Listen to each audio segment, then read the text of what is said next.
ezomona na teme ezosalama betanga mouvement nde nokonso na ekembi eloko ebele motorisé Père d'Oteko, elle qu'elle soit ici à partir,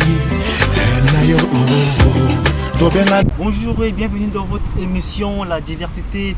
Vraiment en passant, je salue vraiment toutes les fans de La Diversité. Je salue toute mon équipe, je salue mon réalisateur Delouz Images. Pourquoi pas aussi saluer en passant mon grand Armel Oyuku. Depuis aujourd'hui, j'ai vraiment le réel plaisir d'accueillir encore numéro Ebié. C'est un fils vraiment de La Diversité. Il vient souvent, c'est un frère, un artiste aussi. On va parler un peu de tout aujourd'hui. Donc c'est une surprise que je vous fais. Il sera là bientôt. À Kokota Diabonto Lobela. Aujourd'hui, on va parler vraiment de tout. Surtout des mots qui minent la société d'aujourd'hui. Et aussi de la présentation de vanité aussi. Nous allons parler de ça aussi ensemble avec lui. Donc je vais voir un peu du côté de la régie s'ils sont déjà prêts.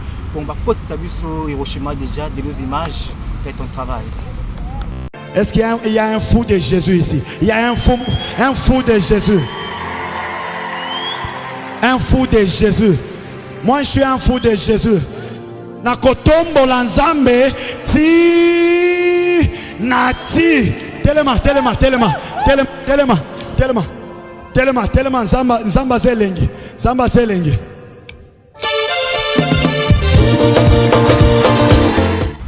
Nous sommes de retour sur ce plateau, toujours le plateau de La Diversité. La Diversité, toujours, on est avec Hiroshima la bombe. Bonjour Hiroshima la bombe. Bonjour mon frère exaucé, j'adore. C'est toujours un plaisir pour moi de t'accueillir toujours sur le plateau de La Diversité. Merci beaucoup. Lelo, Mimi Bissou, pour moi, quelle surprise. Awande Tomoni, oui, Awa vraiment. Lelo, en tout cas, dans une surprise pour Tara single Vanité de Vanité. Donc, Vanité de Vanité, single, Kalaté, Zobumanango. Then, tu me mets dans nous, et puis, tu me mets sous ma cambo pour. Photos à bien, taka ban ensemble. Hiroshima la bombe, d'ailleurs, c'est un frère de l'église déjà. On est déjà très bien avec lui. On va déjà rentrer dans le vif. Hiroshima, vraiment, Ndingozo préparé déjà en préparation déjà, mais est-ce que message capital au PC, nos frères, au tout de la single il y a 22 années? Message est vraiment clair, que tout va passer. Moni towelisa mingi na mokili ko gagner nde bokonzi ya likolo et non que tout tikaka ba makambo mokili nde moni tina pena ya vanité de vanité. Hiroshima la bon akaka mokili moni nyango kasi talaka trobi na mokili nyonso pamba na mokili tozamba paya tokoleka na biso na mokili nyonso pamba na mokili tozamba paya tokoleka na biso yango pesa bomoi na Yesu po olonga po toyebi mokolo te toyebi pe tango te Yesu akozongela biso na mokili ya se liwa mpe pembeni lokola moyibie ndeko na ngai salake bayekenge na Yesu. Merci, c'est vraiment Hiroshima la bombe. C'est d'ailleurs extrait, il y a single Vanité de Vanité. C'est toujours un grand plaisir pour moi d'accueillir toujours Hiroshima. C'est bizarre, je me sens toujours bien. Tant qu'il y a La Diversité. Vraiment, est-ce que tu es vraiment sûr que vraiment single est-ce que ça va vraiment toucher tes fans? Est-ce que Simba, est-ce que tu es sûr que Simba vraiment, parce que la single est belle et les a déjà en cours, est-ce que tu es sûr vraiment que toucher ma fan, non? Ngai na oyembela nzambe naza reconnaissant par rapport à ce qu'il fait pour moi. D'accord? Donc na kozala mwana na ye, donc mwana aza ingrat français ingrat. Merci. Naza ingraté envers papa oyo akela ngai. Donc tina na yebi ke naza mwana ya tata moko quelque part. Donc naza ne loko kopesa yete. yango moni na lobby tout est vanité maman, tout est vanité, tout est vanité mon frère, tout est vanité. Babanda bomengo basuka na lilita, tout est vanité.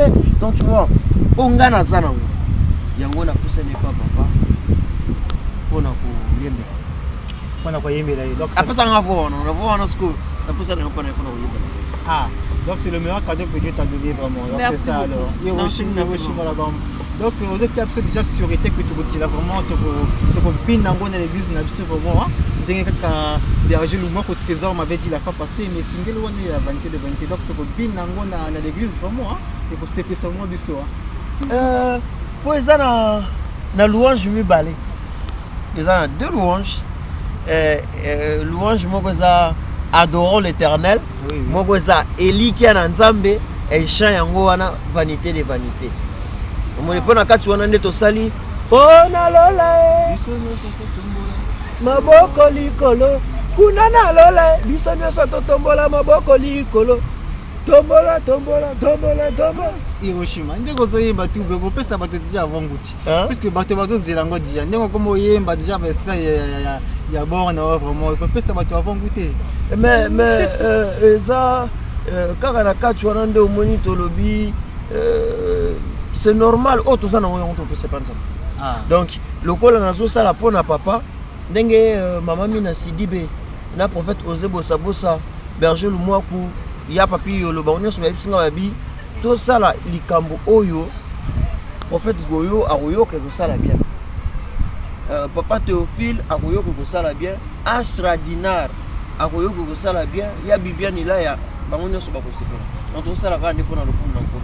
Ouais, merci. Au début, quand j'ai dit déjà tantôt que Lelo Toyambi Hiroshima, pas seulement comme un artiste, mais aussi comme un frère, et aussi comme une personne vivante dans la société, vivant ici au Maroc. Donc nous allons parler un peu de beaucoup de choses avec Hiroshima aujourd'hui, beaucoup de choses. On a fait un petit briefing pour son single déjà, Vanité de Vanité. Merci en passant, c'est Chiquito depuis l'île de France, sans compter aussi mon oncle géré depuis Salé. On a fait beaucoup de salam et toute l'équipe de la diversité te salue. Bon, aujourd'hui on va essayer de basculer sur notre sujet. C'est toujours le même contexte, mais on va basculer un peu. On va un peu tourner le regard vers ce qui se passe en ce moment-ci. Ici, on peut dire aussi au Maroc. Ça, c'est vraiment. Les aliments vraiment, il n'y a pas si, les aliments vraiment déplorables. Aujourd'hui, nous, aujourd'hui, Toyambi, Hiroshima, on a eu le soin de débattre ça. Quand le Balicambo, il y a un voyage, il y a Maï. Ils ont aménagé les centres d'accueil à condition d'affronter la grande barrière, obligés de surmonter la mer, exposés au risque de tous les dangers, tout en ignorant sa grande valeur. Malheureux, pauvre Africain. La Méditerranée n'est pas seulement une mer, mais aussi un cimetière pour mes frères et sœurs africains. Bato oyo bazo luka, bato oyo bazo kende, bato oyo bazo perdre vie na bango na bamai, bazo jaka ezo baluka. Aussi ezo mina ba frère na biso, ezo boma ba frère na biso. Et on remarque aussi que le taux de mortalité a été vraiment très élevé, surtout sur l'Afrique subsaharienne. Vraiment était vraiment taux de mortalité est vraiment très élevé parce que belé bazo kufa, vraiment je vais me retourner vers Hiroshima la bombe. Comme nous avons un fléau oyo, nous va faire belé bazo kufa na mai. Tozo lela chaque temps. Mai ezo zuwa bandero na biso. Toi en tant que frère, toi en tant que chrétien, osana quel lobango ko loba na likambo oyo so de kana oyo. En tout cas, merci beaucoup de Konanga exaucé. Et ça, parce que ça fait mal. Hein? Ça fait mal comme on a de Konayo. Et ça fait mal au cœur. Ça fait mal au cœur. Et pour Nangaï, quand tu as un koloba, nazalaka vraiment fierté. Nazalaka fierté pour la bande ko oyo bakenda kana nzela mai. Les camions sont à Kanata monango. Voyage pendenge zawana na yebindenge na yebeli vraiment moto yo azana 3000 €. Ce qui effectivement j'ai 3000 € na ya ça lui peut vraiment convenablement makama mikanda ngo pour na minute makama mikanda pe monani nango hein et monani eza soutenir ça liboso ndenge zalaki mais ce qui lokwa makama mikanda ndenge monani boy et que sœur Bibiane Laya atindelo 3000 euros. Tu vois un peu? Oh maman Brigitte Mangongo, oh maman Chantal Mabosso, batindelo au moins 3000 euros. Siko, tant yo suis 3000 euros wana. Soko le business siko na lande la marque. Par exemple, ce business na lande siko logique. Mais bon, pendant mes kandango ya awa, ba carte séjour en moi awa. Dépense séjour ça le bus on dirait à 100 euros. Tu vois? Donc chose en 100 euros, c'est actuellement de tout sur le 100 euros. Bandeko nyonso bazaka na poto. Oyebi kozana ndeko na yo azana Maroc. Sala effort otindela imbongo awa na Maroc.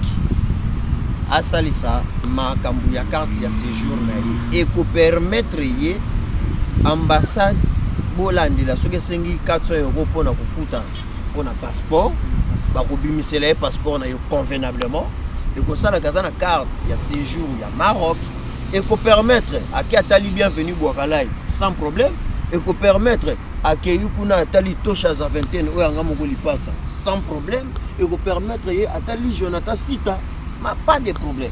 Tu vois? Donc, si vous connaissez actuellement, makambo mai to lembi siko. Pour moi, tu peux faire non passeport et salema pour na mobembo. Donc, cette garantie faut que la mai mais tu bébé ça kuna ba 3000. Au moins na mutu muso za kuna akena 4500 euros pour na mutu ka akoma kuna e ba tiena zodiac. Siko pour ba tiena zodiac faut yeba. Est-ce que yé moko mutu alingaka kota na zodiac? Donc à mon avis position de pour amuto. Tu vois, ce qu'on va bloquer wana, ba risque peu, tu risques peu trop. Ça va to yebi que tu as ensemble déjà. De le quoi tu yebi que tu as ensemble prévenir que ba lobi place on y a très moi ensemble pesa milieu. Ma période de biso to yeba Maroc, tu as la chance comme moi 100 euros. On sait l'effort d'une certaine carte séjour. Marque ba osala on prend vite. Mais actuellement de tout ça boy, bande ko nyonso pour yeba que tout ce qui a pu rouler là, tu le lis trop. Pona bato oyo bazolo bakino lokola grand frère nanga kota lokola nako nanga kota na nzela mai tikanga pina kota na nzela mai yo zo pesa bato quel conseil? Bon nakoloba étoile ya exaucé eza étoile ya Rich Gubemba étoile ya Efata ouvre-toi eza étoile ya Brigitte Mabonzo. Tu vois? Donc non plus Naomi Mikuin. Ce qu'on a quatre wana. Oya yebike oncle na ye yaya na ye akendaga na nzela mai. Foye ba ko oncle na ye yaya na ye ça yiki. D'accord? Ah effectivement. Même dans la société tout le monde a un directeur azali, secrétaire azali, caissier azali, tout ça là. Donc mutuna ndenge toza a photo yeba ke étoile exaucée étoile na étoile Hiroshima. Hein? Et ça, il y a Sandrine Modemate, oui, Isaac Bouaka, Tori Tinzolo, il y a Papingi Bia. Non plus, il y a Josephat, Libia, où il y a Prophète Goyo.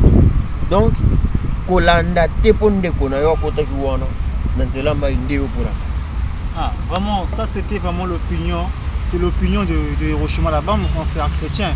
En fait, Tolobi Bongo, nous avons notre page Facebook.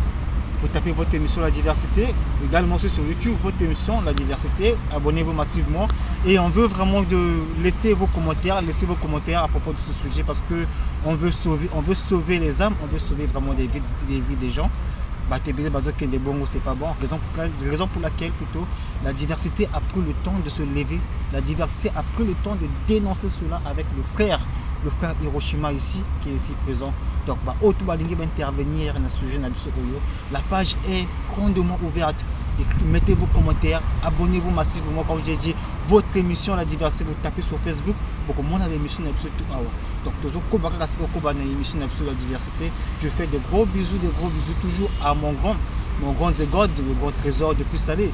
J'ai pas oublié aussi mon oncle Albon, mon thème vraiment il y a la parisienne. On appelle ça moi Ruth Koubemba de la haute je te salue.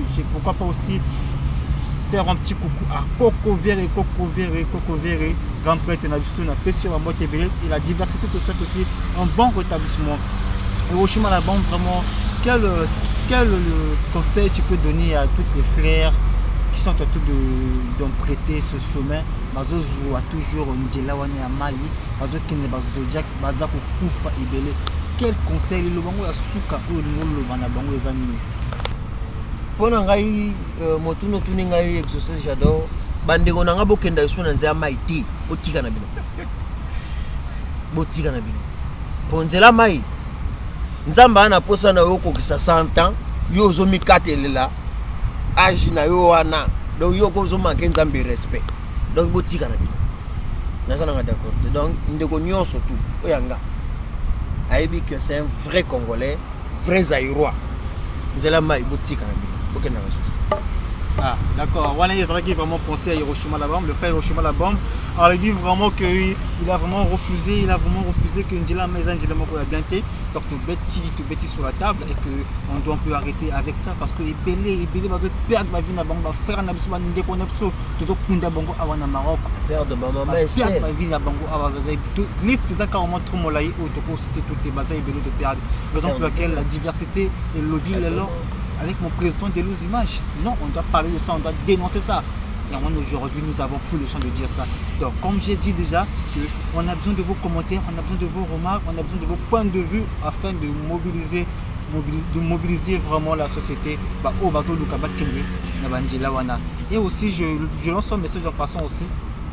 À tous ceux qui ont des projets, tous ceux qui sont encore à la maison. Vraiment, ils ont une invitation bien été. Vandasui, l'Esprit Saint est guidé vraiment afin qu'on soit la décision vraiment y a bien.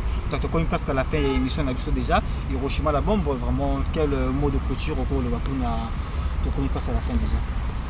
En tout cas mot on a pour clôturer pour l'émission habituelle et ça que bolingo ne moto azangi bolingo a mon nzambe. Que ce soit aux anani sozangi bolingo simba te yango moni maman Mireille Mulumba la digital baronne Rebecca Fouamba oyanga leki nzambe abatela biso on est ensemble dans bolingo ka.